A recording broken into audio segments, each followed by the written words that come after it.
Let's go straight to Kerri Urbahn, Fox News legal editor and former counselor to Attorney General Bill Barr. So, Kerri, first of all, what does this do for those impending cases coming up? Immunity. And you need at least 5 on the U.S. Supreme Court for Trump. It's unclear what the Supreme Court's going to do here. To be honest, Harris, I was surprised that they even took it up at all. They don't have to. They have full discretion.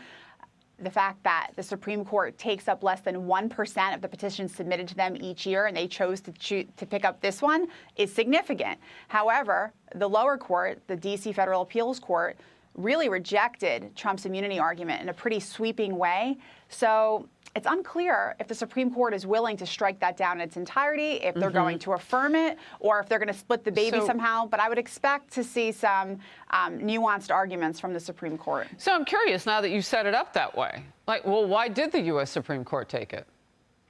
And that's what everyone wants to know. And, you know, Harris, we don't know who decided to vote yes to take it up. You only need 4 yes votes to take a Supreme Court case up. So if we knew who those 4 justices were, it might give us a better sense of where their heads are at with respect to this issue. But we really just don't know. All right. A full-blown liberal media meltdown.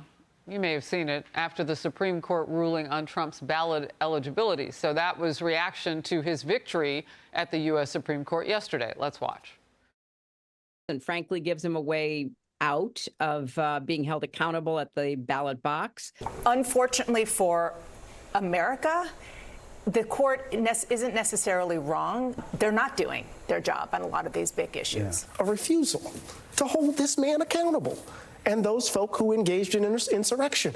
It just goes against what our judicial system should be about. Donald Trump, I believe, is a danger to American democracy. He can still be the president of the United States. And I thought that the 14th Amendment and our framers knew better. Well, she's an attorney, and she's saying that. Interesting. Some headlines, though, praise the decision. One shows that democracy is not partisan. Another declares Supreme Court 9, lawfare 8. And reality bites, Democrats. Courts won't save them from Trump. So, Kerri, as I come back to you, I just want to catch the journalist there, Dana Bash, said that the Supreme Court is not doing its job. What would her argument for that be? It's unclear to me because it was particularly significant that the court chose to speak in a per curiam opinion, which means they spoke with one voice, which is why Amy Coney Barrett in her concurrence said, let this be a clear message to all Americans. This is where we've landed. And it makes sense, Harris. The idea that a state could unilaterally disenfranchise millions of voters across the country, removing from the ballot the choice of candidate from individual people, just defies democracy. And you'd think that everyone would be on the same page on this, whether you like Donald Trump or not. And yet the reaction is troubling. And frankly, that reaction says a lot more about where we're at in the state of this country than I think most other things do. Real quickly, Democrats now have this scheme that they're going to use the federal government now to try to keep him off the ballot.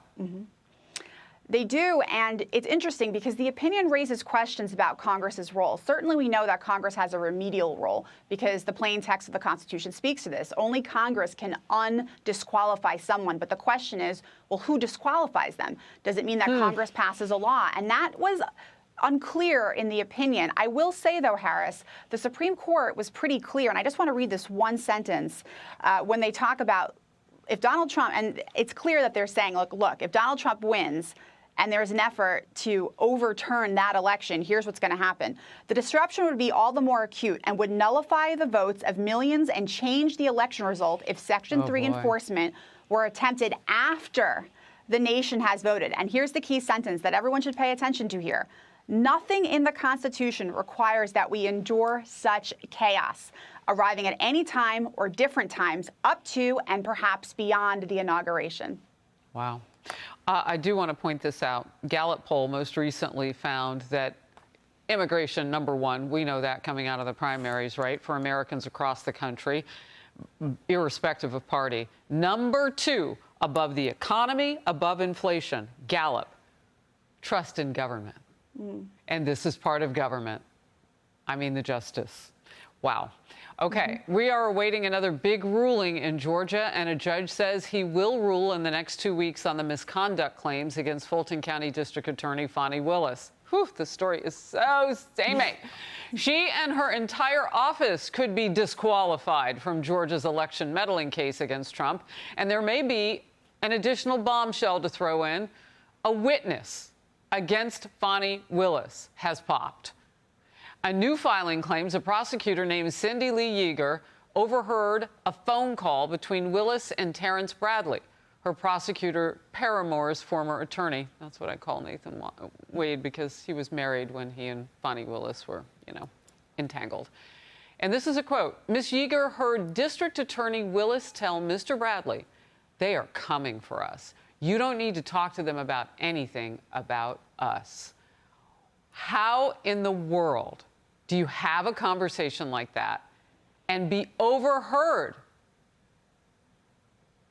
And what's even more interesting is that the co-defendant who filed this, I think just yesterday, said that this prosecutor would be willing to testify under oath that Bradley, the former divorce lawyer, the one that we saw last week on the stand, who kept saying, "I don't recall all of these things," that she is willing to testify under oath that he told her directly that this relationship began long before what both Ms. Willis and Mr. Wade represented to the court, which would be a big problem, Harris, because it goes again to the credibility of Bradley in terms of impeaching the witness, and the judge is going to have to contend with that as well.